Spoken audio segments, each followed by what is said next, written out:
Is yung napapanahon. Komentuhan natin. Shout out June Ansures. Kasama na silang lahat, kinukulam pa nila ako. So I wasn't feeling very well. Pero I had to go. Kailangan ko pumunta. Kasi para naman sa graduates yun. Hindi para sa akin yun. That's their happiest day. So nagsama kami.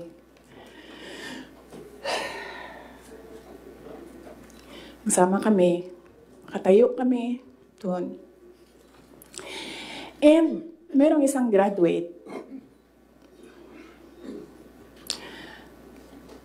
na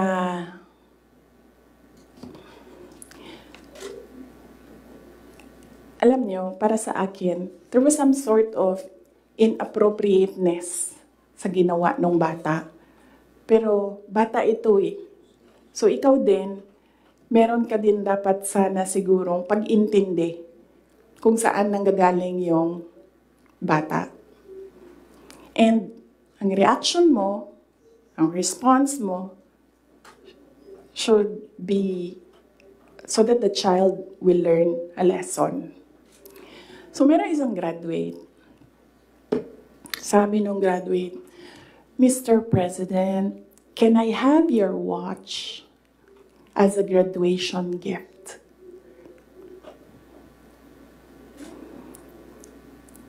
And narinig ko, tabi ako, di ba? Narinig nung katabi ko. Narinig nung katabi ng katabi ko. But apparently, this guy, di niya alam kung ano isasagot niya.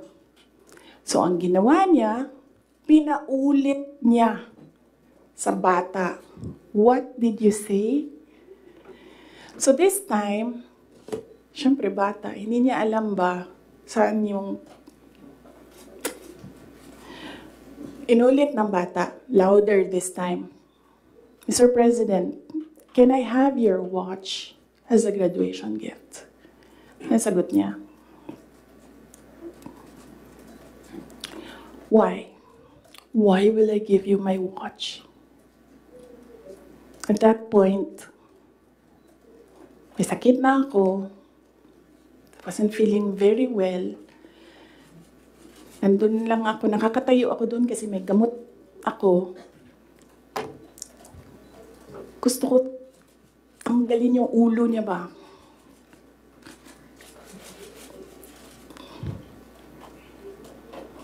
I realized toxic na yung relationship.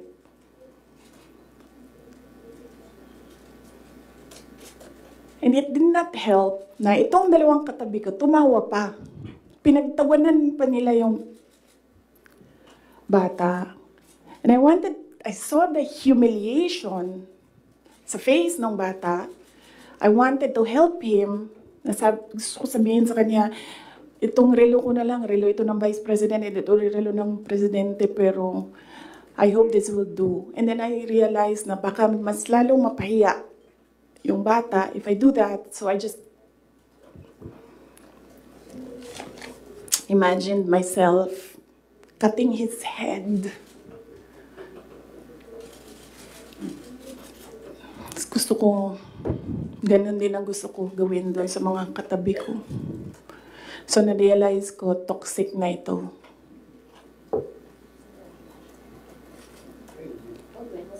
When was that, ma'am? One of the graduation, hanapin niyo yung footage, makikita niyo doon yung mukha ko. Tsaka mukha niya. I-lip read niyo yung sinasabi niya. Why? After you were in high school graduation, ma'am? Hanapin niyo yung footage, ma'am. Magtrabaho kayo konti, mag-research kayo.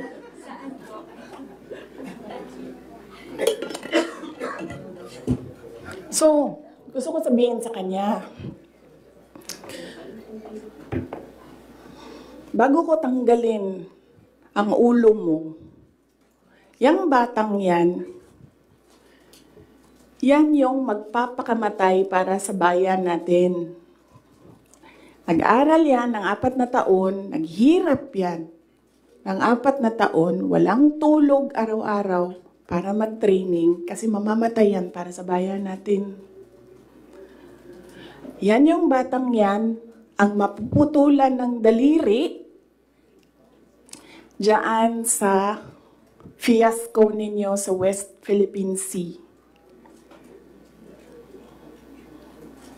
And then, I'll cut his head. So, noon, na-realize ko, toxic na, di ba? Ganyan na yung imagination mo. Ang imagination mo, sinasakal mo na yung tao. And then I said, this is over. Alam ko, impeachable officer ako. So, binasa ko yan. Ano ang impeachment? What are impeachable offenses? Ano ang pwedeng gawin mo na ma-impeach ka? Binasa ko yan lahat. Si BBM, sabihin ko sa inyo, may listahan ako ng 5 bagay na impeachable offense niya. Pero sa tingin niyo, papasa dyan sa House? Of course, hindi. Diba? Ano mga nilista ninyo? Last question. Hindi ba kayo napapagod? I mean, Last question. grabe ang energy ninyo. Ma'am, Hindi. DepEd official, Yung taga-DepEd si Atty. Osias, sinabi po niya na may nakatabi daw siyang sobre, katulad ni yung secretary. Ano sa Yung envelope na yan, kaya ako sinasabi kanina, antayin natin yung next hearing. Kasi hindi pa siya enough eh.